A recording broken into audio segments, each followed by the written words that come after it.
जब अर्जुन ने पूछा, हे माधव, कुछ पापी लोग बड़े बड़े पाप कर जाते हैं, लेकिन उन्हें कभी दंड क्यों नहीं मिलता? भगवान श्री कृष्ण मुस्कुराए और बोले, हे पार्थ, इसका उत्तर एक कथा में छिपा है, सुनो ध्यान से।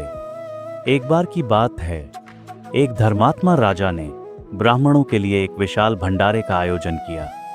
सैकड़ों ब्राह्मण पंक्ति में बैठकर भोजन कर रहे थे।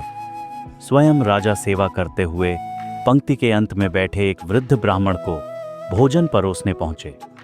उसी समय आकाश में एक चील एक मरे हुए नाग को लेकर उड़ रही थी। अचानक उस नाग के विष की कुछ बूंदें वृद्ध ब्राह्मण के भोजन में गिर पड़ीं। ब्राह्मण ने जैसे ही वह भोजन खाया, कुछ ही क्षणों में उसकी मृत्यु हो गई। यह दृश्य यमराज ने स्वयं देखा और वह सोच में पड़ गए, अब ब्रह्महत्या का दोष किसे दूं? उस राजा को? वह तो केवल सेवा कर रहा था, उसे कोई जानकारी नहीं थी। या उस चील को?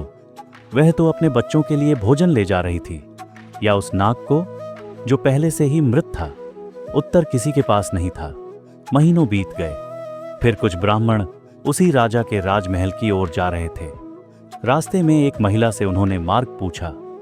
वह महिला मार्ग तो बता देती है, पर जाते जाते कहती है, सावधान रहना, वह राजा ब्राह्मणों को झांसा देकर मार डालता है।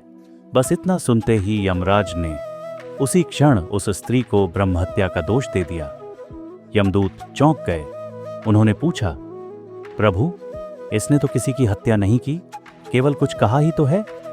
तब यमराज बोले, राजा, चील और नाग, इन तीनों को ब्राह्मण की मृत्यु से कोई सुख नहीं मिला, पर इस स्त्री को दूसरों की निंदा करके आनंद मिला। वही आनंद ही पाप का बीज है। पाप केवल कर्म से नहीं होता, भावना से होता है। तो मित्रों, जीवन में हर कर्म का मूल्य उसकी भावना से होता है। निंदा, द्वेष और तिरस्कार, यही वो बीज हैं जहां से पाप जन्म लेता है।